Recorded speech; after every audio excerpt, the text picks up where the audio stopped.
Quando você está sentando aí, quantos de vocês participaram do nosso retiro da Páscoa? Se você foi abençoado pelo nosso retiro da Páscoa, levanta a mão. Faz barulho se você foi abençoado pelo retiro da Páscoa, glória a Deus. Eu escutei tantos testemunhos desse retiro da Páscoa, e teve uma pessoa que está indo para o retiro da Páscoa. A pessoa falou para mim mais de 20 anos. Ele falou assim: foi o melhor retiro da Páscoa da história dos meus 20 anos de retiro de Páscoa. E eu fui muito encorajado por isso, porque eu também senti, mas sabe, eu não sei se era a minha impressão, mas eu sei que muitas pessoas foram abençoadas. Nós tivemos 41 pessoas sendo batizadas nas águas só nesse retiro da Páscoa. Será que você pode dar uma salva de palmas para Jesus por isso? Glória a Deus. Um dos melhores testemunhos que eu escutei nesse retiro da Páscoa foram monitores do hotel que se converteram pelas nossas crianças. As nossas crianças falaram de Jesus para esses monitores do hotel. Eles nasceram e falaram: eu preciso ter essa razão de vida, e aceitaram Jesus no seu coração, tiveram um novo nascimento. Pessoas que estavam lá para entreter as crianças receberam o Senhor Jesus no seu coração. Você pode dar glória a Deus por isso também? Glória a Deus. Eu tenho certeza, a gente recebeu testemunhos de famílias sendo restauradas lá, e eu sei que isso é só o começo. Fala para quem está do teu lado: é só o começo. Fala: Deus tem muito mais. Você tem fé disso? Vocês estão felizes hoje, gente? Quem está com fome de Deus hoje? Porque o pessoal de manhã, eu estava acordando, mas o pessoal me acordou de tanta fome que eles tinham. Vocês estão acordados hoje? Cutuca quem está do teu lado e fala assim: aumenta a tua fome. Deus tem alguma coisa para você hoje, é só o começo. Eu sei que está um pouco frio, mas o calor do Espírito Santo vai vir sobre esse lugar, amém? Pelo menos o nosso ar-condicionado está funcionando, você não está passando calor, amém? Olha só, hoje eu quero falar sobre coração saudável, e eu quero falar sobre características de um coração saudável. Hoje a gente não vai continuar com a nossa série Next Level, porque eu vou pedir para vocês não voltarem hoje à noite. Deixa o pessoal que não veio nos últimos 2 cultos virem hoje à noite, mas nós teremos aí a visita do Andy Bird no culto das 5 da tarde e no culto das 8 da noite, e você pode estar assistindo pela internet, vai estar sendo transmitido como os outros cultos sempre são. E o Andy Bird, para quem não conhece, ele é um amigo nosso. Quantos de vocês são gratos a Deus pelas conexões divinas que Deus tem trazido para a nossa igreja? Amém? Sabe, às vezes eu tenho orado há muitos anos essa oração quase todos os dias. Eu não vou falar todos os dias, porque eu tenho certeza que teve um dia ali aqui que eu me esqueci, mas eu tenho orado quase todos os dias essa oração: Deus, traz para mim conexões divinas, traz para mim conexões do reino de Deus. As pessoas às vezes perguntam para mim: Theo, como você conhece tanta gente boa? Eu falo: cara, eu oro todo dia de manhã: Deus, afasta de mim as pessoas ruins e traz para mim as pessoas boas. Tão simples, né? É só você fazer essa oração. Sabe, eu sei que você já escutou isso. As pessoas entram na tua vida para serem 2 coisas, uma das duas: ou elas vão ser bênção para você, ou uma lição do que nunca fazer e de ficar longe delas. Quando você conhece aquela pessoa que é uma lição para a tua vida, que ela te liga, você olha assim no celular e fala: não vou atender. Sabe, se eu não te atender, você é uma delas. Brincadeira, eu provavelmente estava ocupado numa reunião. Mas todo mundo tem. Seja sincero, você tem aquela pessoa que ela liga para você e fala assim: mano, não. E você põe no bolso, finge que não viu. Por quê? São pessoas que te tiram a tua energia. Você conhece pessoas que tiram a tua energia? Não tem pessoas que energizam você, e tem pessoas que tiram de você energia. Eu não estou falando que você sempre vai estar numa situação onde você vai estar sempre recebendo, porque tem momentos na tua vida que Deus te põe diante de pessoas que você tem que abençoar, você tem que dar. Mas existe um limiar lá que você tem que ter teu discernimento para entender: agora já não estou sendo mais canal de bênção, agora eu já estou sendo usado, estou sendo sugado. Sabe o que eu estou falando? E você tem que saber discernir. E eu tenho orado: Deus, traz para mim pessoas que eu vou ser canal de bênção, ou elas serão canais de bênção para mim, mas eu não quero pessoas que vão tirar minha energia, porque eu preciso da energia para cumprir o que o Senhor me chamou para cumprir, amém? E Deus tem trazido para nós pessoas que são conexões divinas. O Andy Bird é uma dessas pessoas. Eu tenho sido muito encorajado pela vida do Andy. Eu conheço o Andy há mais ou menos 4, 5 anos. Todas as vezes que nós estamos juntos, eu sou desafiado ao evangelho simples e poderoso. Ele vive esse evangelho. Ele estava me contando uma história umas semanas atrás. Eu estava lá no Havaí com ele, e ele estava me contando sobre a oportunidade que ele teve. Na verdade, ele já fez isso algumas vezes. Ele foi com o pai dele, E ele foi com o filho dele para o Nepal, lá para o Himalaias, e ele foi levar Bíblia. Tem lugares lá nos Himalaias onde não tem estrada para chegar lá, você não tem rua, não tem rota de avião, não tem como você chegar lá a não ser escalando. Você vai escalando nos Himalaias, você vai chegar em umas aldeias, e lá nessas aldeias há séculos predomina o hinduísmo. Eles nunca ouviram falar do nome Jesus Cristo. E o Andy Bird estava me falando sobre, ele falou uma coisa muito doida. Ele falou, você vai ficar chocado, tem lugares lá que eles vivem de uma maneira primitiva, mas até hoje eu não encontrei nenhuma aldeia. Ele já está indo para essa área do Nepal há mais de 10 anos. Ele vai lá mais ou menos 2 a 3 vezes por ano para o Nepal. Até hoje eu não encontrei nenhuma aldeia que não tem celular. Então você imagina isso, até lá eles têm até sinal de celular. Ele falou assim, então a gente tem levado Bíblias de papel, são Bíblias que nem a gente carrega, Bíblias, livros, e também eles levam Bíblias em SIM card, sabe o que eu estou falando? Para você botar no celular e você ler a Bíblia no teu celular, e em nepalês, e no idioma que eles também falam. E ele estava me contando o privilégio, a honra que ele teve de ir com o pai dele e com o filho dele. Fala comigo, gerações. É uma bênção você servir a Deus com as suas gerações, não é verdade? Eu fico sonhando, agora que eu sou pai, eu tenho sonhado, falar, será que um dia eu vou ver os meus netos servindo o Senhor? Eu sei que eu vou ver o meu filho servindo o Senhor, mas será que eu verei os meus netos servindo o Senhor? Eu quero poder servir a Deus com as gerações. Isso é um bom desejo para você ter no teu coração. E se você não tem esse desejo, pega agora esse desejo e fala, Deus, eu quero servir o Senhor com as minhas gerações. Isso é bíblico, é Deus de Abraão, Isaac e Jacó. Faz sentido?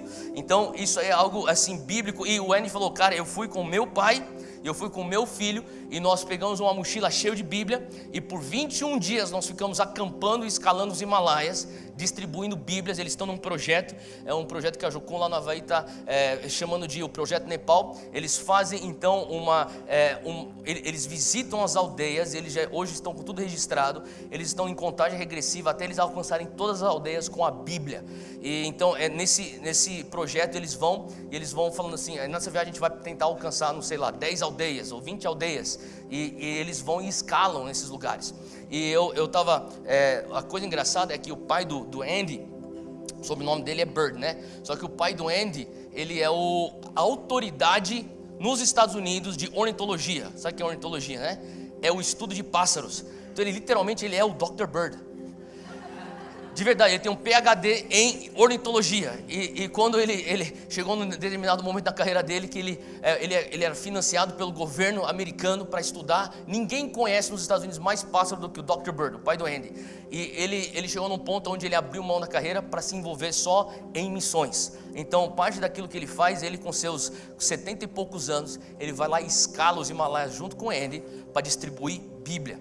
E eles estavam falando para mim, não existe alegria maior, o Andy falou para mim, não existe alegria maior do que você falar de Jesus para alguém que nunca ouviu falar de Jesus. Eles entenderem que existiu há 2000 anos atrás um homem judeu que morreu na cruz pelos meus pecados, e você vê o teu pai e o teu filho e você se envolvendo nesse processo de conversão de uma aldeia inteira. Isso é demais, não é? Isso é demais. Ele falou assim, cara, não tem coisa no mundo que paga o sentimento, a sensação de você ver uma aldeia está vindo para Jesus em um só dia. Sabe aquele versículo na palavra que fala, será que uma nação pode vir ao Senhor em um só dia? Sabe aquele versículo? Ele falou assim, cara, eu vejo aquilo acontecendo em um só dia, uma aldeia inteira vindo para Jesus. Quantos acham que isso é demais? Se você não acha que isso é demais, eu não sei o que você está fazendo aqui hoje de manhã. É para isso que a gente vive. E o Andy vai estar aqui hoje no culto das 5, das 8, compartilhando um pouco disso.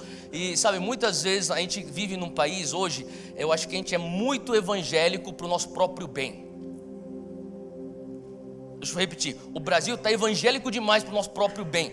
A gente era um pouco mais saudável com menos evangélicos no Brasil.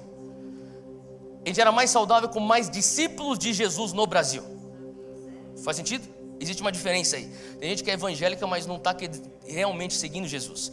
E quando o Andy vem, cada vez que eu converso com ele, eu vou lá para a base do Havaí, converso com o Lauren. É um momento onde o Senhor me lembra, isso aqui que é o evangelho. Isso aqui é tua base, isso aqui é tua raiz, não sai disso. É você falar para alguém que não conhece Jesus, isso aqui é porque você existe nessa terra, deixa eu te apresentar esse homem que traz todo o significado. E sabe, muitas vezes a gente fica preso dentro do mundo, do gueto evangélico, da bolha evangélica no Brasil, e a gente fica vivendo o gospel. Cara, a gente tem que viver o evangelho. Sabe, é Jesus. E muitas vezes a gente tem que voltar a nos centrarmos. Então hoje à noite é uma oportunidade de a gente voltar ao evangelho simples e poderoso. É Jesus. Quem somos nós sem Jesus? Amém? E eu queria te encorajar, você está então participando hoje à noite. E também, se você está por aí, final de semana que vem, o N vai estar ministrando lá em Campinas, na igreja, a gente já está tendo um evento do Dunamis, lá na igreja Nazareno Central, lá em Campinas, sexta-noite e sábado também. Você pode fazer a tua inscrição e você pode participar disso também. Mas eu quero conversar hoje, e por isso que a gente não vai, estou falando tudo isso só para falar que a gente não vai continuar com a nossa série Next Level, e na verdade a gente só vai continuar na nossa série Next Level só no novo campus. Então a gente tem esse domingo, a gente tem domingo que vem aqui, serão os últimos 5 cultos de domingo que nós teremos aqui, e a partir do dia 7 de maio, fala comigo, 7 de maio, nós estaremos no novo campus. Nós teremos o culto aqui das 8, das 11, esse culto que nós estamos aqui, e depois o culto das 18 horas no nosso campus lá do Butantã, que ele é um espaço maior, então comporta mais gente, então a gente vai ter só um culto lá às 18 horas no dia 7 de maio. E domingo que vem o Rodolfo Abrantes vai também estar trazendo a palavra aqui, eu e ele nós vamos estar dividindo os cultos do domingo, então por isso eu também não vou continuar com a série Next Level só em maio lá no nosso campus novo. Mas hoje eu queria falar com vocês sobre um coração saudável. Quantos de vocês, eu acho que o Brasil inteiro, mas quantos estão acompanhando a operação, as investigações da Operação Lava Jato? Tá. Parece que, eu não sei, eu acho que eu já passei dessa fase. Eu fiquei um bom tempo naquele estado que você ligava o jornal, ou você estava na internet, ou você estava lendo ou escutando o jornal, e você ficava pensando, não é possível que os caras estão fazendo isso. Não é possível que os caras fizeram isso. Quando você pensa, não, chegamos ao fundo do poço, você descobre que tem um pouco mais para ir. Quem sabe o que eu estou falando? Tá. E eu já passei disso. Agora eu estou acreditando que tudo é possível naquele que crê. E eu creio que a gente é capaz de fazer absurdos. Então eu acho que tudo é possível. Então eu assisto o jornal e falava, eu estava esperando isso mesmo. E eu sei que soa muito ruim o que eu estou falando, mas infelizmente é a situação que hoje se encontra o Brasil, ou que se encontrou e está sendo revelado. E mas uma das coisas que eu tenho realmente falado comigo mesmo, enquanto eu tenho assistido as notícias, na verdade eu acho que é o Espírito Santo. E a pergunta é, o que você faria nessa situação? Eu não sei se você já fez essa pergunta para você mesmo. Você está lá e você está vendo a cara do sujeito numa delação premiada, e ele está confessando os seus crimes, ele está confessando o seu pecado. Em algum momento você parou para perguntar, o que é que eu faria se eu tivesse na situação que esse cara esteve? Se eu tivesse o acesso que ele teve, se eu tivesse os privilégios que ele tinha, se eu tivesse o poder que ele tinha em suas mãos, como comportaria o meu coração naquela situação? Alguém já fez essa pergunta? Eu tenho feito essa pergunta toda vez que eu tenho assistido as notícias chegando da Operação Lava Jato, e o Senhor começou a me lembrar de algo que, enquanto eu estava assistindo, está escrito lá em Cantares de Salomão. Diz que não existe nada de novo debaixo do sol. Você lembra desse versículo? Eu fiquei pensando, Deus, será que existia esse nível de corrupção na época do rei Davi? Será que existia esse nível de corrupção no Império Romano? E eu lembro das palavras do rei Salomão que diz, não existe nada de novo debaixo do sol. E eu fiquei imaginando Deus, sabe, as pessoas estão falando, nossa, essa aqui é a maior expressão de corrupção da história do Brasil, ou da história moderna, e sempre tem um adjetivo de quão grave é a Operação Lava Jato, o que eles estão descobrindo, e eu fico pensando, Deus, mas a tua palavra já dizia que não existe nada de novo debaixo do sol. E eu creio que não existe nada de novo debaixo do sol, existem diversas expressões de corrupção ao longo da humanidade, mas a coisa que me mostra, ou melhor, que me faz pensar é que tem tudo a ver com o coração. Fala comigo, meu coração. Sabe, você é responsável pelo teu coração. E eu creio que essas pessoas que estão pegas nesse escândalo, que foram presas e participaram desse esquema de corrupção, assim como outras coisas malignas que estão acontecendo exatamente nesse exato momento no mundo, são pessoas que não saíram do ventre de suas mães, obviamente saíram com o pecado original, porque nós sabemos disso, mas não saíram pensando desde criança, eu quero ser o maior corrupto que pode passar pela história do Brasil, eu quero ser o maior corrupto. Alguma coisa aconteceu ao longo do caminho, e hoje eu quero falar sobre características do que é um coração saudável. Quando eu assisto aquilo, eu vejo, são pessoas que não têm um coração saudável. Eu também consigo analisar minha própria vida e eu vejo, tem áreas da minha vida que carece de saúde no meu coração. Eu tenho feito a pergunta a Deus, como que eu mantenho o meu coração saudável? E hoje eu quero falar sobre 3 características de um coração saudável. Obviamente não é uma lista exaustiva do que seria características de um coração saudável. Você poderia até encontrar na Bíblia dezenas ou até centenas de características de um coração saudável. Mas eu quero falar de 3 apenas hoje, talvez as 3 que têm mais me marcado. E eu quero começar abrindo lá no texto de Mateus, capítulo 13. Se você puder, abre lá em Mateus 13.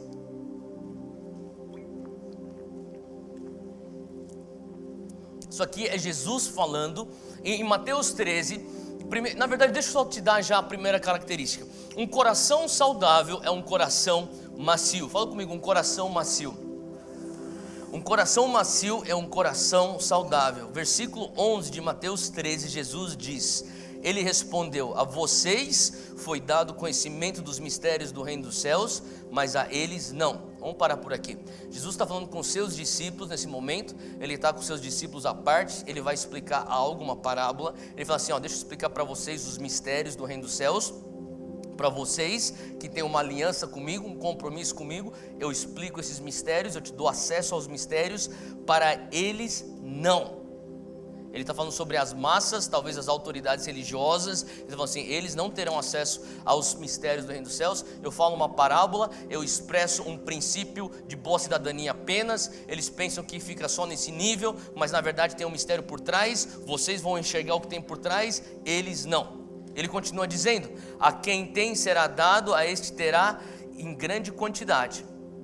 De quem não tem, até o que tem lhe será tirado. 13. Por essa razão eu lhes falo por parábolas, porque vendo eles não veem, e ouvindo não ouvem nem entendem. Nele se cumpre a profecia de Isaías. Ainda que estejam sempre ouvindo, vocês, isso aqui é a profecia de Isaías citada por Jesus. Ainda que estejam sempre ouvindo, vocês nunca entenderão. Ainda que estejam sempre vendo, jamais perceberão. Pois o coração deste povo se tornou insensível. Fala comigo, duro. O que quer dizer isso aqui? Ele fala, algumas traduções falam, o coração desse povo se tornou duro, o coração desse povo se tornou insensível, ou se endureceu o coração desse povo.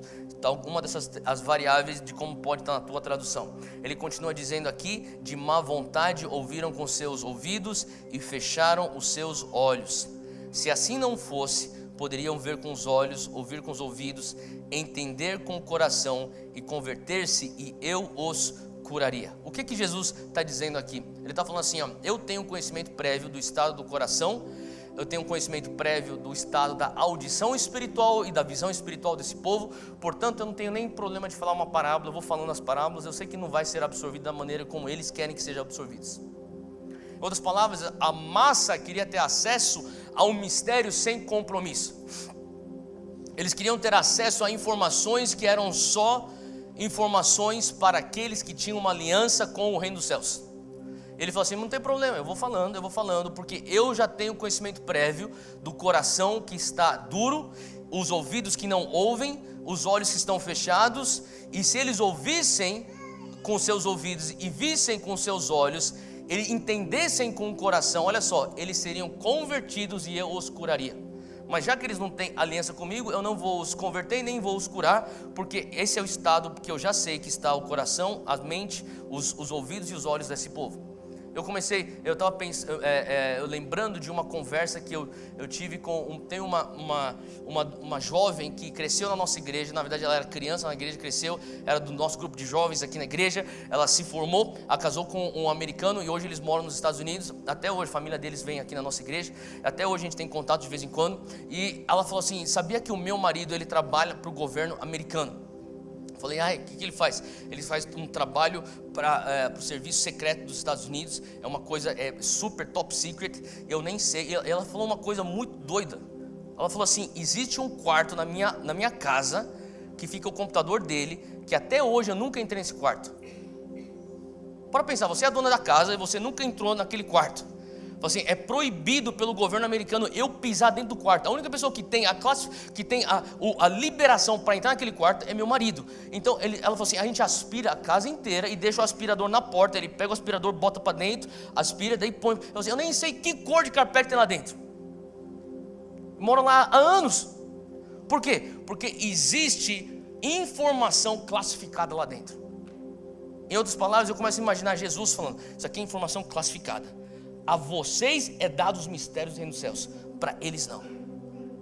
Por quê? Porque ele estava querendo desvendar algo que são dos mistérios do reino dos céus para os que tinham uma aliança com ele. Agora, se você for parar para analisar isso aqui, ele fala sobre o estado do coração, aqui no versículo, abre aí comigo, versículo 15, diz assim, pois o coração deste povo se tornou insensível, ou se tornou endurecido. Se você puder, sublinha essa frase na tua Bíblia, se você tem a Bíblia de papel, sublinha isso aí. O que quer dizer isso? Quer dizer que, obviamente, a dureza de coração não era o estado original. Se tornou, ao longo do tempo, foi se tornando. A pessoa não nasceu com um coração duro, ela nasceu com o pecado original, mas não nasceu com um coração duro. Ao longo do tempo, o coração foi se tornando endurecido. E eu comecei a meditar um pouco sobre o que significa o coração deste povo se tornou endurecido. E sabe, uma das coisas que eu comecei a entender é que a maneira como nós permitimos ou permanecemos com maciez no coração é quando nós honramos a nossa consciência. Sabe aquele momento que você faz uma coisa errada e você sabe que você pecou e a tua consciência já te acusa e fala, você tem que se arrepender, você tem que pedir perdão, você tem que se retratar com essa situação, e você pensa, não, deixa quieto, eu vou dormir, amanhã eu vou esquecer, e você acorda e você fica pensando, não, esquece. Você já fez isso com a tua consciência? Sim ou não? Seja sincero. Tá. Você fala assim, não, esquece. O que você está fazendo? Deixa eu tentar usar uma imagem, ou talvez uma linguagem aqui para poder ilustrar melhor. Imagina que você tem 100% de maciez no teu coração. O momento que você faz isso, a tua maciez desce para 99%. E de repente você faz isso novamente, ela desce para 95%. E você agride a tua consciência, ela desce um pouco para 90%. E de repente você está recebendo propina de 40 milhões de reais e você está dormindo como se fosse um bebê. Eu não sei se você já parou a pensar, assistindo aqueles crimes hediondos ou escutando esses crimes de corrupção, você começa a pensar, como que esse cara consegue dormir? Você já se perguntou isso? É um processo, o cara trabalhou duro, ele se esforçou para chegar lá num bom sono. Aos poucos ele vai cauterizando, é um trabalho de vida.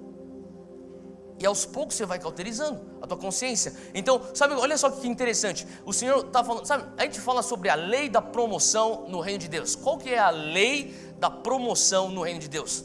Sobre o pouco fostes fiéis, sobre muito eu te colocarei. Se você é fiel com pouco, sobre muito ele vai te colocar. Sabe, uma das coisas que todo ser humano tem é consciência. Hoje o meu filho tem 1 ano e 5 meses. E eu estava, nesse final de semana, eu estava em casa, esse feriado, e ele estava fazendo birra. A Júnia falou para mim, ele está fazendo birra. Esse choro aí não é choro de verdade, ele está te manipulando, ele está chorando, e eu fico com dó. E ela está mais acostumada que eu fico com dó. Ela, não dá atenção, porque isso aí é birra. E eu estava sentado e ele estava lá. Você sabe que já aí não é choro normal, né? E daí eu falei, Zach. Daí ele fica. E daí a minha Júnia falou assim, nem presta atenção. Daí eu virei, eu fiquei olhando para o outro lado, ele parou. Daí eu vi ele assim no corredor, só me olhando. Daí eu virei assim rapidinho, ele fez assim, ó. Falei, safado. Por quê? Ninguém ensinou ele a manipular. Mas ele já está manipulando. E daí eu falei assim, Zé, que você está manipulando, para com isso. Ele parou de chorar. Lá naquele momento, ele não é nem consciente que ele tem uma consciência, que ele sabe que alguma coisa ele fez de errado. Faz sentido? Todas as crianças pequenas já têm uma consciência. Sobre o pouco foste fiel, sobre muito eu te colocarei. Você tem vontade de ter acesso aos mistérios do reino dos céus? Você tem ou não? Eu estou fazendo um estudo com alguns homens sobre Efésios. Só em Efésios 1 menciona um dos mistérios. Fala o mistério, Paulo fala sobre o mistério da vontade de Deus. Se você for analisar nas escrituras de Paulo, existe a menção de mais ou menos 7 a 8 mistérios. o mistério da injustiça, o mistério de Cristo e sua igreja, o mistério, ele tem diversas menções, o mistério de vida, o mistério do reino de Deus. Jesus falava sobre o mistério do reino de Deus. Em outras palavras, existem mistérios, são informações classificadas, que Deus fala assim, ó, se você tiver uma aliança com o meu reino, você pode entrar nessa salinha aqui, que é só informação classificada, você vai ter acesso aos segredos. Faz sentido? Por que aquela mulher não tinha acesso aonde o marido tinha? Porque ela não tem aliança com o governo que aquele homem representa, que ele tem. E o Senhor está falando para nós como igreja, você quer ter acesso aos mistérios do meu reino? Seja fiel um pouco, sobre muito te colocarei. Então pessoas pensam, por que eu não tenho mais revelação na palavra? Você tem que proteger a tua consciência, teu coração tem que estar macio. Faz sentido? Quando você protege a maciez do teu coração, o teu coração está pronto para absorver as revelações do reino de Deus. Abre comigo em 1 João, capítulo 3, 1 João capítulo 3, versículo 19. Diz assim, isso aqui é João, o apóstolo João diz assim: saberemos que somos da verdade e tranquilizaremos o nosso coração diante dele, quando o nosso coração nos condenar. Então, deixa eu deixar uma coisa clara aqui, que o nosso coração pode nos condenar. Isso aqui a Bíblia está falando. Ele está falando assim, ó, quando você sabe que você é da verdade, tranquilize o teu coração diante de Deus, mesmo quando o teu coração te condena. A gente vai explicar um pouco o que está acontecendo nessa crise aqui que ele está explicando no versículo 19. Porque Deus é maior do que o nosso coração e sabe todas as coisas. Fala comigo, Deus é maior que o meu coração e sabe coisas que minha mente não sabe. Você crê nisso? Amém. Se você não crê, vai ser difícil você entender o restante. Olha o versículo 21. Amados, se o nosso coração não nos condenar, temos confiança diante de Deus e recebemos dele tudo o que pedimos, porque obedecemos aos seus mandamentos e fazemos o que lhe agrada. Deixa eu ler o 22 de novo. Recebemos dele tudo o que pedimos, porque obedecemos aos seus mandamentos e fazemos o que lhe agrada. Em outras palavras, quando você obedece os mandamentos do Senhor e você faz aquilo que agrada a Deus, o teu coração não te condena mais, restaura-se no teu coração a confiança com Deus. E eu vou explicar uma coisa, sabe, muitas pessoas não entendem, ou talvez você vai se identificar com isso. Quantas vezes muitas vezes já fiz isso, eu pequei e de repente eu começo a sentir uma condenação e eu começo a pensar, Deus não me ama mais. Você já sentiu isso? Sim? Deixa eu falar, independente se você obedece os mandamentos de Deus, independente se você faz aquilo que agrada a Deus, Deus te ama incondicionalmente. Ele não te ama mais porque você obedece a Ele, Ele não te ama menos porque você desobedece a Ele. Faz sentido? O que é que muda? A nossa percepção do amor dEle. Isso que muda. Em outras palavras, quando você peca e você começa a sentir, Deus, eu não acho que o Senhor me ama mais. Por que você está falando isso? Porque você está participando você faz parte de um ciclo vicioso e maligno, que é o quê? Você peca, a tua consciência é agredida, a tua consciência agredida, ela deturpa a revelação do amor de Deus sobre a tua vida, você não acha que Deus te ama mais, você é tomado por vergonha. Você está se identificando com esse processo, com esse ciclo? Quando você é tomado por vergonha, você é mais suscetível e vulnerável para mais mentiras do inimigo. O inimigo vem e ele capitaliza nesse ponto de fraqueza e fala assim, Deus não te ama mais, você falhou, agora você não é aceito mais por Deus. E daí você fala assim, Deus, essa vergonha me impede de chegar perto de ti, eu me distancio um pouco mais de ti. E daí você se torna mais vulnerável e a tentação tem mais poder sobre você e volta o ciclo. Você peca, faz sentido? E tudo volta. Agora, por que é importante você andar em santidade? Porque quando você anda em santidade, mesmo quando o teu coração te condena, olha só o que está escrito, volta aqui para o texto, 1 Coríntios, 1 João 3,19 diz, assim saberemos que somos da verdade. Você tem que ter a convicção, eu sou da verdade, eu sou amado por Ele, Ele me ama, e eu tranquilizarei o meu coração diante dEle. Quando os nossos corações nos condenarem. Porque quando que o teu coração vai te condenar? Quando você comete um pecado, a tua consciência, ela é agredida, teu coração te condena. É um momento que você fala assim: Deus, eu tenho que me retratar. Eu não vou questionar o teu amor incondicional para mim, mas nesse momento a minha revelação do teu amor para mim, por mim, está sendo atacada, está sendo deturpada, está embaçada, está distorcida. Faz sentido? Você pode perguntar: por que eu preciso ter a consciência do amor de Deus por mim? Por que é tão importante que eu venha ter uma revelação apurada do amor de Deus por mim? Porque o momento que você entende de quem você é de Deus. Quem é de Deus aqui? O momento que você entende de quem você é, e você tem a consciência convicta: eu sou dele, ele é meu, o amor dele flui em mim, eu estou permanecendo nele, ele tem um amor incondicional por mim. Você começa a ter uma revelação da tua identidade, e você começa a olhar à tua volta, as tuas ações, e fala assim: isso não tem nada a ver mais com a minha natureza. E a santidade se torna algo que flui naturalmente de dentro de você. Você não consegue ser santo sem ter uma revelação de quanto você é amado por Deus. Você pode ser legalista e não pecar, mas se tem um estilo de vida de santidade, você necessita uma revelação apurada, convicta do amor de Deus para a tua vida. Porque quando você tem isso, você tem um encontro com a tua identidade, e você automaticamente começa a falar assim: isso não tem nada a ver comigo, isso aí não são obras mortas, são obras velhas, eu não vou praticar mais isso. E você passa a andar em santidade de uma maneira natural. Faz sentido? Isso sim é uma santidade sustentável. Então, aqui o que o Senhor está falando aqui para nós, através desse texto, sabe, se você quiser manter o teu coração, um coração macio, você tem que andar em santidade. Você tem que começar, toda vez que você tem pecado na tua vida, confessa esse pecado: Deus, eu peço perdão. Porque a primeira vez que você cometer aquele pecado, vai sentir, sabe, a consciência vai soar como um berro no teu espírito. Ela fala assim: Deus, se conserta com Deus. Você fala: não é nada. Deus, se conserta com Deus. Não é nada. Você comete outro pecado, a tua consciência vai falar o quê? Deus, se conserta com Deus. Mas não é nada. Se conserta com Deus. Você fala: não é nada. Você comete outro pecado. Se conserta com Deus. Não é nada. Faz sentido? Então é essa maneira que você mantém teu coração macio. É essa maneira que você mantém teu coração pronto para receber os mistérios do reino de Deus. Sobre o pouco ser fiel, sobre muito Deus vai te colocar. Fala comigo: um coração macio é um coração saudável. Número 2, um coração firme. 2 Crônicas 12, abre lá comigo, 2 Crônicas 12, versículo 13.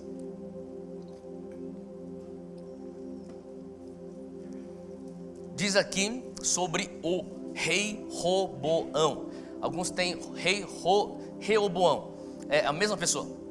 O rei Reoboão era neto do rei Davi, filho do rei Salomão. E diz aqui no versículo 13, capítulo 12 de 2 Crônicas, versículo 13, diz: fortificou-se o rei Roboão em Jerusalém e continuou reinando. Roboão era da idade de 41 anos quando começou a reinar, e reinou por 17 anos em Jerusalém, a cidade que o Senhor escolheu dentre todas as tribos de Israel para pôr ali o seu nome. Era o nome de sua mãe, Naamá, amonita.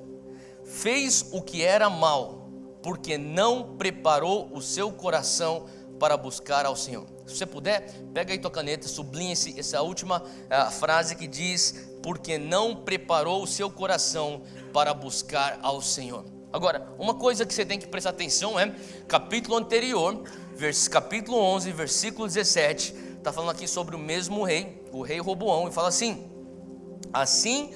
acompanha comigo aí, 2 Crônicas 11, 17. Assim fortaleceram o reino de Judá e apoiaram a Roboão, filho de Salomão, por 3 anos, andando no caminho de Davi e Salomão durante esse tempo. Então o que está acontecendo aqui? Ele está falando aqui que por 3 anos, no início, Roboão, o rei Roboão, andou nos caminhos do Senhor. Mas, porque ele não preparou, versículo 13 do capítulo 12, ou melhor, 14 do versículo, 2 Crônicas 12, 14. Porque ele não preparou o seu coração para buscar o Senhor, ele se afastou dos caminhos de Deus. Eu acho que não é novidade que para nenhum de nós aqui, seja você mesmo ou pessoas que você conhece, que começou andando nos caminhos do Senhor, em algum momento se desviaram dos caminhos do Senhor. Fala comigo, tem tudo a ver com o coração. Aqui o Roboão fala, ou melhor, é citado acerca da vida de Roboão, que ele se desviou dos caminhos do Senhor, porque não preparou o seu coração para buscar o Senhor. Eu tenho meditado um pouco sobre Deus, o que significa eu preparar o meu coração para buscar o Senhor. Eu quero ter um coração que é preparado para te buscar. E tem uma outra tradução que fala sobre porque ele não fixou o seu coração para buscar o Senhor. Então, em outras palavras, ele está falando assim, ele não tinha um coração que era firme para buscar o Senhor. Eu não tinha um coração que era firme para falar assim, Deus, eu estou posicionado. Abre comigo em Salmos 57, versículo 7. Salmos 57, 7. Isso aqui é um salmo de Davi.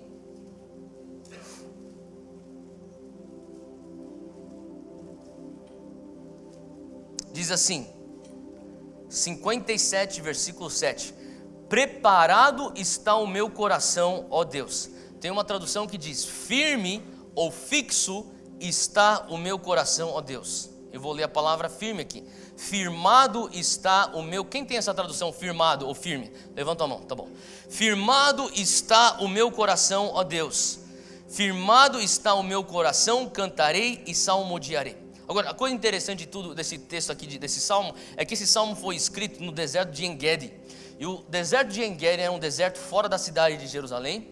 E Samuel, ou melhor, Davi, o rei Davi, ele está escrevendo esse salmo enquanto ele está fugindo do rei Saul. Então Davi já foi ungido rei, ele não tomou o trono ainda.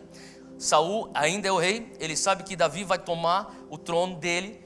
Saul então está numa busca atrás de Davi para matá-lo, para que ele não venha ser o sucessor do seu trono.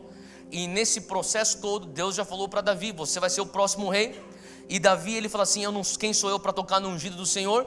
Se o Senhor quer que eu venha ser rei, o Senhor que vai fazer as coisas da tua maneira, eu não vou fazer isso pela força do meu braço. Então, Davi, ele já prepara o seu coração. Sabe, as pessoas falam assim, eu quero preparar o meu coração para buscar o Senhor. Como que você prepara o teu coração para buscar o Senhor? Quando você predetermina buscar o Senhor antes da tentação de não buscar o Senhor. Faz sentido? Como que você se prepara para uma prova? Quando você angaria informação antes do momento da prova. Faz sentido? A mesma coisa acontece quando Davi está falando assim, eu preparei o meu coração. Por que ele está preparando o coração dele? Porque ele fala assim, se porventura no futuro eu tiver uma oportunidade de ter vingança com as minhas próprias mãos, se porventura no futuro eu tiver uma oportunidade de tomar o trono na força do meu braço, eu preparo o meu coração dizendo, Deus, eu esperarei em Ti. Eu não vou agir na força do meu braço. Faz sentido o que eu estou falando? Como que você prepara o teu coração? Deus, eu já sei como eu vou me portar diante da tentação. Você não espera a tentação chegar e falar assim, bom, como é que eu vou me portar agora? Tarde demais. Faz sentido? Antes da tentação chegar, você já se predispõe no teu coração. Eu sei como eu vou buscar o Senhor diante da tentação. Diante de que tentação? Da tentação de não buscar o Senhor. Da tentação de você depender da tua própria força. Da tentação de você depender da tua conta bancária. Da tentação de você fazer um jeitinho, dar um jeitinho brasileiro. Da tentação de você ver um meio que não é totalmente lícito. Na situação que você pode talvez usurpar a tua autoridade ou você abusar da tua autoridade. Antes de eu chegar naquele momento, eu já preparo o meu coração. Porque naquele momento, eu não terei cabeça para preparar o meu coração. É isso que Davi está falando. Agora, olha só, eu quero que você entenda uma coisa. Davi, ele está fugindo para preservar a sua própria vida. É a única razão porque ele está no deserto, ele está dentro de uma caverna. Ele está fugindo, ele tem seus homens. E esses homens são que nem família para Davi. Esses homens estão falando assim, Davi, a gente luta com você e a gente morre com você. A nossa vida está na tua mão, junto contigo, cara. Quantos de vocês são gratos a Deus por amigos que são fiéis? Familiares fiéis, tá? Davi tinha seus amigos, tinha seus homens. Os seus homens talvez eram mais fiéis que a própria família. Eles estão junto com Davi, lutando com Davi. Eles estão numa caverna. Mas Davi preparou seu coração. Talvez os seus familiares, talvez os seus amigos tenham uma opinião diferente de como que ele tem que tomar o trono. Talvez eles tinham uma opinião diferente de como que ele deveria viver o seu chamado, como que ele deveria cumprir o destino de Deus na vida dele. Mas Davi preparou o seu coração para buscar o Senhor. Ele falou assim, Deus, o Senhor falou para mim que esse trono é meu. Eu já preparo de antemão a maneira como eu vou tomar o trono. Vai ser quando a tua mão agir, não quando a minha mão agir. Eles estão passando perigo de vida. Deixa eu falar, Saul não saiu do seu palácio, ele não saiu de Jerusalém com todo o seu exército para tomar um café com Davi no deserto. E falar para Davi, Davi, vamos negociar, senta aí, vamos chegar num acordo, vamos ver um jeito de a gente chegar aqui num consenso, vamos ser político, fazer uma diplomacia. Não. Ele está indo atrás de Davi porque ele quer matar Davi. Não tem outra alternativa, ele está indo atrás de Davi para matar Davi. Ontem eu estava pregando em Ribeirão Preto, ontem à noite. E antes, quando a gente saiu para jantar, depois da ministração, estava conversando com um dos pastores que estavam nos recebendo lá. E um dos pastores era um policial. Ele serviu na polícia por uns 8 a 10 anos. E depois, recentemente, ele saiu da polícia e hoje está no Ministério Tempo Integral. E ele estava me contando, ele falou assim para mim, Theo, é incrível. Ele falou assim, sabe aquelas coisas de filme? Que os caras estão no meio do tiroteio, e daí os caras estão escondidos atrás de uma mureta e fazendo piadinha um com o outro. Sei. Ele falou assim, isso aí não existe. Sabe aquela coisa que o cara está consciente que ele vai fazer? Isso também não existe. Ele falou assim, no momento de um tiroteio, ele falou assim, eu já estive em vários. Você fala assim, você consegue enxergar a raça humana chegar num nível mais baixo, depravado, se torna um animal. É instinto de sobrevivência. Ele falou assim, eu já estive em tiroteios, que a única coisa que eu pensava é, se eu não matar aquele cara, esse cara vai me matar. Assim, eu pulei já de muros, já subi telhado, que eu volto para trás e olho e falo assim, como que eu fiz isso? Eu tive que me tornar um animal, eu já me rastejei por lugares. Ele estava me contando de alguns tiroteios que ele teve que participar. Ele falou assim, ó, e tanto do lado da polícia quanto do lado do bandido, existe uma degradação da raça humana quando chega naquele nível. E quando ele estava falando sobre isso, eu já estava meio que preparando a mensagem, eu estava imaginando, pensando, Salmo 57, 7. Como que Davi chega e ele fala assim, ó, eu preparei o meu coração. Ele está numa situação, vocês lembram daquela história, Saul vem e ele vai para a caverna se aliviar, você lembra disso? Ele está de costas para Davi, ele não sabe que no fundo daquela caverna, Davi está lá junto com seus guerreiros, os guerreiros começam a ver, é Saul. Saul está lá de costas para Davi, Davi chega perto de Saul e os seus guerreiros, seus amigos estão falando, Davi, mata! Enfinca a espada nas costas, acabou os nossos problemas. E Davi fala, não vou matar. Vou cortar só um pedaço da roupa de Saul para ele saber que eu pude matá-lo, mas eu escolhi não matá-lo. Agora, você imagina a pressão que Davi está sofrendo dos seus amigos, dos seus familiares. Davi, você ama mais a gente ou ele? Não tem nada a ver com eu amar mais vocês ou com ele, tem a ver com a minha convicção perante Deus. Eu preparei o meu coração, eu não vou tomar isso na força do meu braço. Imagina a tentação de Davi. E todo mundo fala assim, se você não matar, você está pondo a nossa família em risco. Primeira coisa, é a nossa família. Deixa eu falar uma coisa, tem gente que exalta, eu sou totalmente em prol da família, mas a minha família não vem antes de Deus. Eu sei que eu ofendi alguém aqui. A palavra de Deus, eu não estou falando a minha opinião, estou falando o que Jesus falou. Se você não consegue negar teu pai e tua mãe para a cruz, você não é digno de seguir Jesus. É o que a Bíblia está falando, não sou eu que estou falando. Se você não gostou disso, não segue mais Jesus. Tem gente que exalta a família em primeiro lugar. Errado, isso é um erro. Jesus em primeiro lugar. E naquele momento os caras estão falando, Davi, a gente, cara. É uma mentalidade de tribo, de sobrevivência. Mata. Eu disse, não, eu preparei meu coração. Como que você mantém teu coração fixo? Antes da tua tentação, você já predispõe, eu vou fixar o meu coração diante do Senhor. Você não vai ter cabeça para você segurar a onda na hora e diante da tua tentação. Se Davi não tivesse preparado o coração, porque como que a gente sabe? Esse salmo foi escrito no momento de perseguição. Ele fala aqui, preparado, firme está o meu coração, ó Deus. Preparado está o meu coração, por isso eu cantarei e salmodiarei. No meio da tentação, o cara tem um coração tão preparado, tão fixo, que ele consegue falar assim, Deus, eu consigo te adorar no meio da pior tentação. Você consegue só sentir Deus na tentação, quando você já preparou, fixou, firmou, posicionou o teu coração para buscá-lo. Faz sentido? Se você não se preparar, você vai cair na tentação. E aqui, ó, Davi está falando algo, mesmo em Salmos 10, abre comigo, em Salmos 10, versículo 17, isso aqui é uma coisa muito importante, porque alguns vão pensar, então é algo que eu faço pela minha força própria, eu vou preparar o meu coração, eu decido, eu me predisponho a fazer isso e ponto final. Olha só aqui está escrito em Salmos 10, versículo 17, ó Senhor, Tu ouves os desejos dos aflitos, conforta, Salmos 10, versículo 17, conforta os seus corações e ouves o seu clamor. Tem uma tradução que diz, ó Senhor, Tu ouves os desejos dos aflitos, preparas os seus corações e ouves o seu clamor. Deus tem uma parte na preparação do teu coração. Então talvez qual seria a nossa postura hoje de manhã? Deus, aqui está meu coração, prepara o meu coração antes que chegue a tentação. Me ajuda, Deus. Eu sei que eu tenho que ter o meu livre-arbítrio de falar, Deus, eu te entrego o meu coração para o Senhor preparar, mas eu sei que o Senhor também vai agir em cima disso. É Ele agindo junto com você. Faz sentido? Eu estava conversando no Retiro da Páscoa com um jovem da nossa igreja. Esse é um jovem que ele está hoje colhendo muita coisa que ele semeou. Ele semeou muita coisa boa, como estudar bastante, trabalhar bastante. E Deus está abrindo algumas portas para ele. Ele tem uma carreira corporativa que está em ascensão vertiginosamente. Ele está subindo, tendo acesso.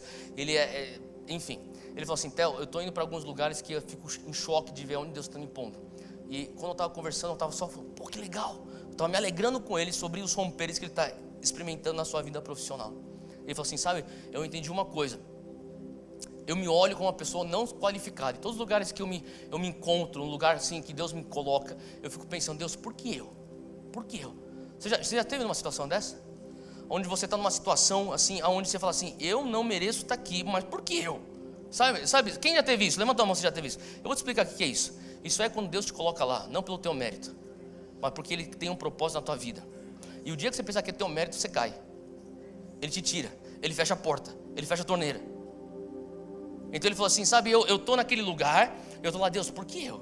Por que eu? E eu entendi. Deus tem um chamado na minha vida, nessa área profissional que eu estou atuando, no mercado financeiro. Assim, Deus tem um chamado na minha vida. E ele começou a falar assim, cara, eu começo a escutar os projetos que Deus está pondo aqui no reino de Deus. Eu quero financiar isso, eu quero entrar nisso, eu quero ajudar na gestão disso. E eu falei assim, glória a Deus. Ele falou assim, sabe o que eu entendo? Ele falou assim, Theo, a tentação só vai aumentar daqui em diante. Ele falou assim, quando eu comecei nessa empresa onde eu estou hoje, essa organização onde eu estou hoje, ele falou assim, existiam uns evangélicos na minha frente, que estão uns 10, 15 anos mais velhos do que eu na minha frente. Ele falou assim, hoje todos eles estão corrompidos. Ele falou assim, então o que eu estou fazendo? Eu estou preparando o meu coração. Eu sei que eu vou ter ofertas de suborno. Eu sei que eu vou ter ofertas que são ilícitas. Eu já preparo o meu coração. Como que eu faço para me manter puro perante o Senhor? Faz sentido? Ele já sabe que ele vai chegar naquele lugar. Deixa eu falar, se você, quem tem certeza que Deus te chamou para fazer coisas grandes? Deixa eu falar, tem tentação grande vindo na tua direção. Dr. Fletcher, meu pai espiritual, falava para mim, todo mundo fala next level, né? A gente gosta de next level. Quem gosta de next level? Eu gosto de next level. O Dr. Fletcher falou para mim, ele sempre falava para mim, next level? New levels, new devils. Novos níveis, novos capetas. Sabe quando você está jogando videogame, tem a fase, você passa de fase, daí tem outro chefão? A tentação aumenta. Prepara o teu coração. Prepara o teu coração. Aqui, Salmos 10, ele fala assim que o Senhor prepara o nosso coração. Tem um texto em Provérbios 16, 18, se você chegar lá, chega lá, senão eu já vou lendo. A soberba precede a ruína, e a altivez do espírito precede a queda. A soberba precede a ruína, a altivez do espírito precede a queda. O que quer dizer aqui? Quer dizer que muitas vezes a queda do foco, a queda de estar seguindo Jesus, a queda de estar na presença de Deus, é porque em algum momento você pensou, Deus, deixa comigo.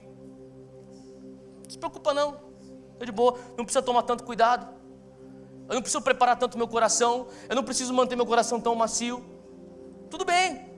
Consciência está acusando, mas isso é religiosidade.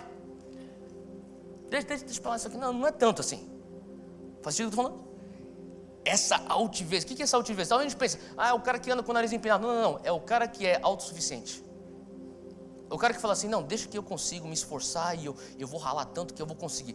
Esse coração, não quer dizer que você não vai ter que se esforçar, porque você vai ter que se esforçar sim, você vai ter que estudar, você vai ter que trabalhar, mas o que eu estou querendo dizer é, Deus, mesmo em meio ao meu esforço, eu sei que o meu esforço não é suficiente, eu dependo da tua graça. Eu dependo da tua graça para me manter fiel. Eu dependo da tua graça. Eu posso tomar todas as medidas de precaução necessárias, mas mesmo assim eu dependo da tua graça. Esse é o coração que não cai. Porque a palavra já dizia, aquele que está de pé, cuide para que não caia. Olha esse texto aqui em 1 Crônicas 29, 18. Diz assim: Senhor Deus de nossos pais Abraão, Isaque e Israel, conserva para sempre. 1 Crônicas, deixa eu deixar você abrir lá, 1 Crônicas 29, 18.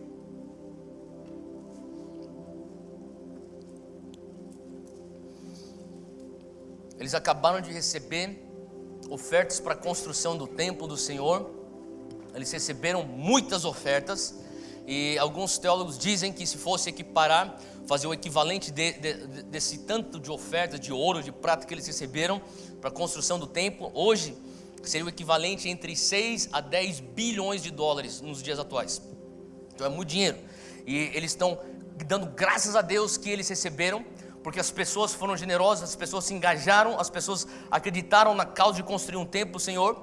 E daqui a oração de Davi é: Senhor, Deus de nossos pais Abraão, Isaque e Israel, conserva para sempre no coração de teu povo essa disposição e esses pensamentos. Fala comigo, pensamentos. Fala comigo, memórias. E encaminha o seu coração para ti. Que ele está falando assim: Deus, eu peço a minha oração diante dessa bênção, diante dessa prova que o povo abraçou a tua causa. Eu peço, Deus, que o Senhor conserve essa disposição no coração do teu povo.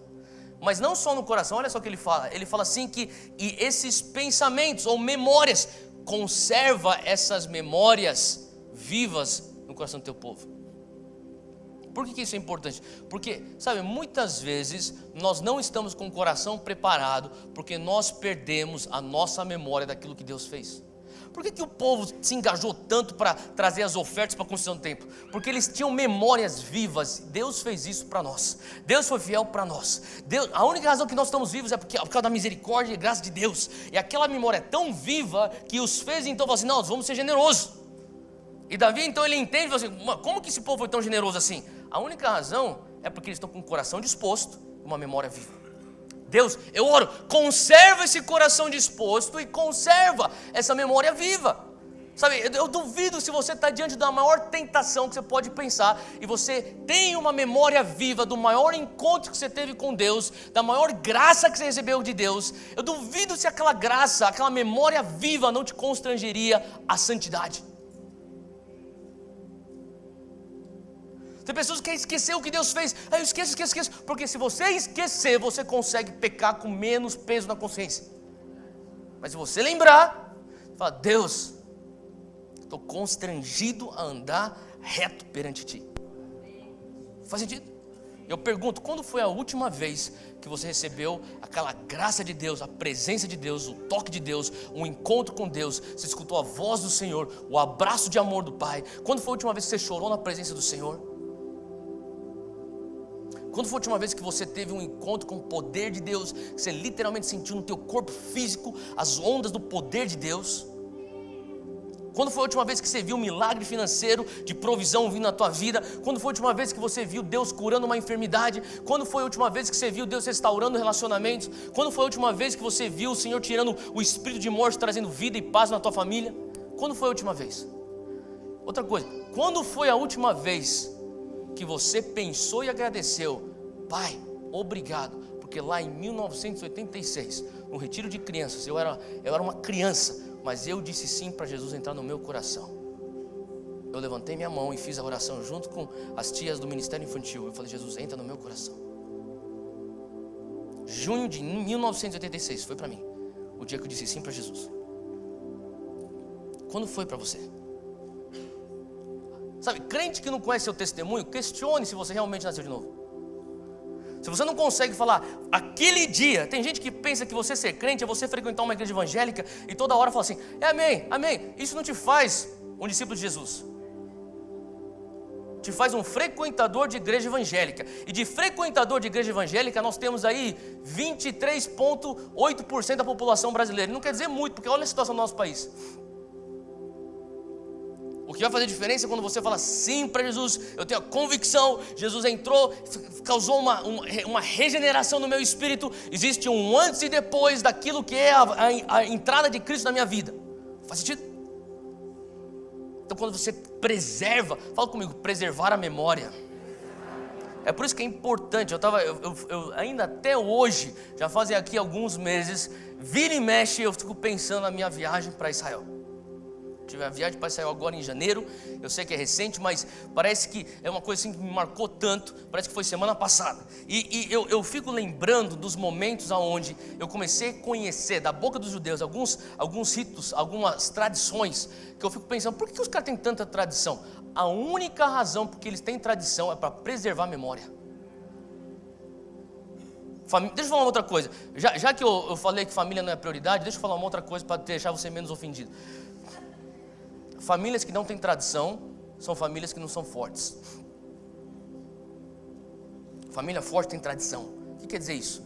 Todo Natal nós nos reunimos. Toda Páscoa nós almoçamos. Toda quinta-feira meu pai me leva para o cinema. São tradições. Por que são tradições? Para preservar uma verdade. O que é tradição? É uma cerca ao redor de uma verdade. A tradição não é um rito, uma ação sem sentido. A tradição mesmo, é uma tradição que preserva uma essência. Faz sentido? Eu lembro de tradições que nós tínhamos quando criança, nós sentávamos à mesa e nós não começávamos a comer até nós darmos as mãos e darmos graças. Mas isso é só uma tradição. Eu faço isso hoje, de vez em quando não, eu estou comendo, estou sozinho, eu faço minha oração rapidinho, já como. Estou correndo porque eu tenho outro compromisso. Mas eu lembro daquela tradição que me ensinou algo, passou para mim uma verdade. Faz sentido? Aquilo passou uma verdade. Tudo que nós temos aqui nessa mesa é dádiva de Deus. Faz sentido, gente?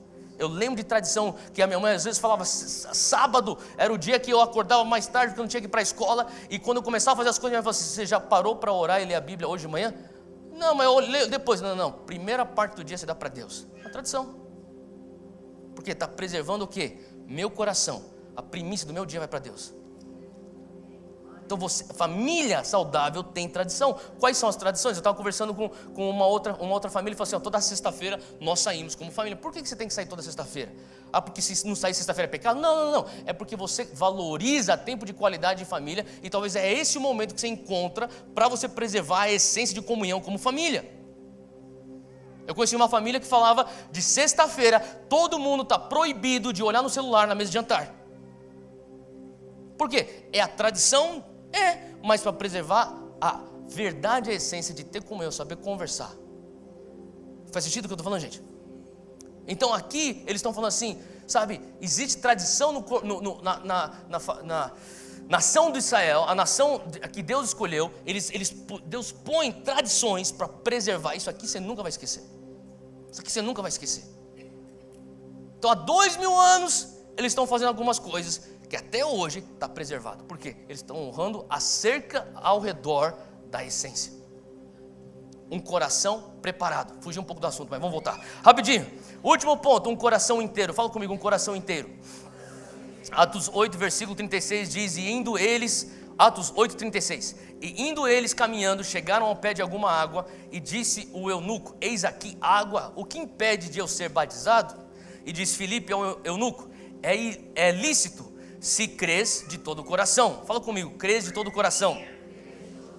Em outras palavras, esse eunuco etíope, ele está descobrindo que Jesus é o Messias. Esse homem judeu morreu por ele, um etíope.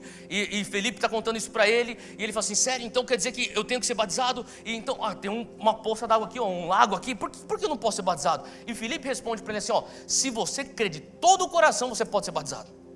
Por quê? Porque existe possibilidade de você crer não com todo o teu coração. Você pode crer parcialmente de coração. E olha só, ele respondendo ele disse, eu creio que Jesus Cristo é o Filho de Deus. Abre com outro, para mim, um outro texto. Esse número texto vou ter que ir um pouquinho rápido. Vamos lá. Jeremias 24, 7. Abre comigo. Jeremias 24, 7. Isso aqui é uma profecia para o povo de Israel. Jeremias está tendo uma visão. O Senhor está falando com ele. E depois você lê isso em casa, é uma visão de figos, e o Senhor manda ele comer, e nesse processo todo, Deus fala para Jeremias uma profecia acerca do povo de Israel. Ele fala assim: eu darei a eles, o povo de Israel, um coração para que conheçam, porque eu sou o Senhor, eles serão o meu povo, e eu serei o seu Deus, pois se converterão a mim, fala comigo, de todo o coração. Abre lá comigo em Tiago 4, versículo 8. Tiago 4, versículo 8. Vamos lá. Diz assim, isso aqui é um texto muito conhecido. Aproximem-se de Deus ou acheguem-se de Deus e Ele se achegará de vocês. Pecadores, limpem as mãos, e vocês que têm a mente dividida. Fala comigo, mente dividida. Tá, então, para um pouco aqui, a mente faz parte da tua alma. Você lembra que a gente sempre fala sobre a tua alma é composta da tua mente, das tuas emoções e dos teus desejos. Então você pode ter uma mente dividida. Purifiquem o coração, ele termina no versículo 8. Então, em outras palavras, o pecado, a iniquidade, a tua incredulidade, ela vem do nosso coração, mas ela não vem do nosso espírito regenerado. Tá? Então é importante entender isso, porque quando você nasceu de novo, quando você teve a regeneração do teu espírito, o teu espírito recebe o Espírito Santo. Faz sentido? No teu espírito existia o pecado original, a morte, você recebe vida, por isso que nós chamamos de novo nascimento. Só que quando a palavra de Deus fala sobre coração, fala comigo, coração. Toda vez que a gente fala de coração no reino de Deus, está envolvendo o teu espírito e a tua alma. Então você recebeu a ação da nova aliança no teu espírito, mas a tua alma ainda, tua mente, tuas emoções, teus desejos, precisa ser renovada, passar por santificação, para ir de sincronia, para entrar em sincronia com aquilo que Ele fez no teu espírito. Por isso que a palavra de Deus deixa claro, você pode crer com todo o teu coração. Mas como assim? Então quer dizer, se a palavra de Deus fala que eu tenho que crer com todo o meu coração, quer dizer que é possível crer com parte do meu coração. Sim. É possível você crer só com o teu espírito e a tua alma não está acompanhando. A tua mente é dividida, que nem diz Tiago 4,8. Você não, une a tua mente, não tenha uma mente dividida. Em outras palavras, você pode nascer de novo, há 20 anos atrás, e não ter nenhuma evidência física da tua nova natureza, porque você está só com a salvação no teu espírito, e a salvação não chegou na tua alma. E como que a salvação chega na tua alma? Quando você renova a tua mente, os teus desejos mudam, as tuas emoções estão debaixo do teu controle, do teu senso de propósito, e a tua mente pensa com a mente de Cristo que você já tem. Faz sentido o que eu estou falando? Então é um processo que Deus está falando. Agora olha só que interessante, eu estava pensando, a alma é o centro dos nossos desejos, apetites, percepção e até de consciência. E o Senhor está falando assim, eu preciso renovar a tua alma. Então o Senhor está nos chamando hoje como igreja, sabe, se você quer ter um coração saudável, Deus, eu quero ter um coração que é inteiramente devoto a Ti. Eu estou me engajando no processo, não só o meu lado do espírito regenerado, mas a minha alma também, correndo junto com o meu espírito, tendo a metanoia, tendo a renovação da mente, para que eu venha desejar diferente e lidar com as minhas emoções de maneira diferente. Faz sentido? Fica de pé onde você está, eu quero orar com você. Eu sei que a gente estourou um pouco de tempo, peço desculpas, mas vamos lá, a gente já vai entrar em oração. Põe tua mão no teu coração, fecha os teus olhos. Eu creio que é da vontade de Deus que nós venhamos ter corações saudáveis. Se você falar assim, Deus, eu preciso desse coração saudável, começa agora a pedir. Fala assim, Deus, eu falei aqui de uma lista de 3 itens, 3 características, não são características exaustivas, uma lista exaustiva, mas Pai, eu preciso ter maciez no meu coração. Eu preciso, Senhor Deus, ter um coração que está preparado, que está firme. Eu preciso, Senhor Deus, ter um coração que realmente, Senhor Deus, está inteiramente Te buscando. Eu não quero algo parcial. Eu não quero algo, Senhor Deus, só no meu espírito. Pai, eu não quero ser aquele crente que anda com o Senhor há 20 anos e não tem nenhuma evidência física de pensamento, de fala, de ação, porque a sua alma ainda não foi renovada. Pai, eu quero. O próprio Senhor Jesus já falava que a tolice, a incredulidade vem do coração, porque é possível você ter um espírito regenerado e mesmo assim ter tolice e incredulidade. Deus, eu quero totalmente o meu coração envolvido na tua causa. Começa, abre tua boca, começa a pedir isso agora para o Senhor. Deus, eu quero totalmente o meu coração. Repita comigo: Senhor Deus, nessa manhã, nessa tarde, eu peço, Deus, que o meu coração venha a ser macio perante o Senhor. Me ajuda a preservar minha consciência e dessa maneira ter uma revelação plena de quanto que o Senhor me ama, e dessa revelação viver em santidade de maneira sustentável.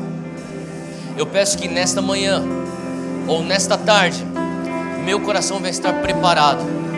Eu fixo o meu coração, eu posiciono o meu coração para estar firme diante das tentações e seguir no propósito que o Senhor me chamou.